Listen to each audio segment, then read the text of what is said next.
संबंध महाराष्ट्राची माफी मागितली आहे. काय सांगणार?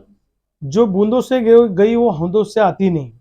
असं आहे की ज्या पुतळ्याचं पंतप्रधानांनी उद्घाटन केलं तो छत्रपती शिवाजी महाराजांचा पुतळा पडणं म्हणजे सगळ्या महाराष्ट्रातल्या जनतेच्या मनाला ही गोष्ट लागलेली आहे, लक्षात ठेवा. आणि काय होतं, इंग्रजांनी जे काही पूल केले किंवा इंग्रजांनी ज्या काही इमारती केल्या त्या शेकडो वर्ष झाले अजून तशाच्या तशा पक्क्या आहेत. स्वातंत्र्यानंतर जे हे राज्यकर्ते सत्तेवर आले याच्यामध्ये कुठलंही विकास काम करायचं असलं तर त्याच्यात अर्ध्यात तुम्ही आणि अर्ध्यात आम्ही पैसे खाण्याच्या लालसेपोटी हे कामं चांगल्या क्वालिटीचे होत नाहीत आणि त्याच्यातनं हे सगळं घडतं. तर मला असं वाटतं की मान छत्रपती शिवाजी महाराजांच्या पुतळ्याच्या बाबतीत असं व्हायला नको होतं. महाराष्ट्रातल्या प्रत्येक शिवप्रेमीची भावना दुखावलेली आहे. सरकारने हा विषय खूप सिरियस घेणं गरजेचं आहे. इथून पुढे जिथे कुठे पुतळे बांधायचे असतील किंवा विकासाच्या नावाखाली काही रचना उभ्या करायच्या असतील तर त्या पैसे न खाता म्हणजे इंग्रजांचा त्या बाबतीत कामाच्या बाबतीतला आदर्श घेतला पाहिजे सरकारने. इतक्या क्वालिटीचं काम त्यांनी केलं पाहिजे. अजून इंग्रज लोक आपल्याकडे पत्र पाठवतात ते बिल्डिंगला 100 वर्ष झाले त्याची काळजी घ्या किंवा ती दुरुस्त करा, पण ती बिल्डिंग पडायला तयार नाही आणि इथं पुतळे पडायला लागलेले आहेत. म्हणजे छत्रपती शिवाजी महाराजांचा पुतळा पडल्यामुळे महाराष्ट्रातल्या जनतेला खाली मान घालावं लागलेले, महाराष्ट्रातली जनता अपमानित झालेली आहे. मला असं वाटतं जे जे कोणी याच्यामध्ये दोषी असतील त्या सगळ्यांवर कारवाई झाली पाहिजे. उगीच राजकारण करायचं म्हणून त्याचं समर्थन करण्याच्या भानगडीत कोणी पडू नये.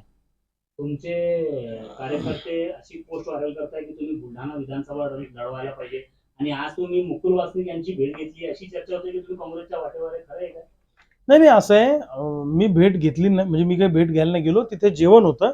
मुकुल वासनिक साहेब आज बुलढाण्यात आले होते. काँग्रेसचे फार मोठे नेते आहेत आणि शहरातल्या एका उद्योजक ग्रुपनं आणि ॲडव्होकेट गणेश पाटील साहेबांनी त्यांच्यासाठी जेवण ठेवलं होतं आणि शहरातले काही विविध क्षेत्रातल्या मंडळींना त्या ठिकाणी त्यांच्यासोबत जेवणासाठी इन्व्हाइट केलं होतं. मलाही केलं होतं. त्या निमंत्रणावरून मी त्या ठिकाणी जेवायला गेलो होतो.